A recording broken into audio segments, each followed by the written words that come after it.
لم يصم لأجل مرض أو لأجل طارئ آخر أو لأنه انتقل من الدنيا إلى دار الآخرة. أيها المسلم، اتق الله تبارك وتعالى، ولتكن منكم أمة يدعون إلى الخير ويأمرون بالمعروف وينهون عن المنكر وأولئك هم المفلحون. فالحذر الحذر أن ترتكب المعصية بحضورك أو حضور أهلك التي تقارف المعصية، وليس بمثل هذا اليوم تقترف المعاصي. تشكر الله تبارك وتعالى ولتكبروا العدة ولتكبروا الله على ما هداكم ولعلكم تشكرون. عباد الله، الحذر الحذر الحذر الحذر العودة إلى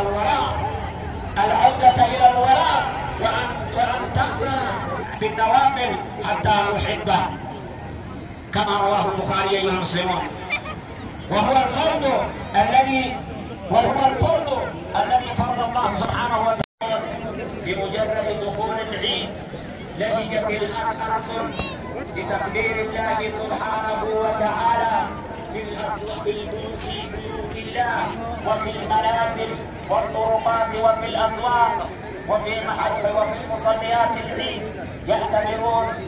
يعتبر المسلمون التكبير بأمر الله تبارك وتعالى، ولتكبروا العدة ولتكملوا العدة ولتكبروا الله على ما هداكم ولعلكم تشكرون.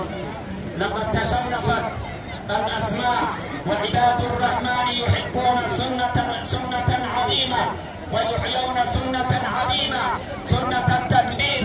يلهجون بالتكبير في كل فجاج الأرض في مشارقها ومغاربها من ليلة العيد الفطر إلى صلاة الصبح.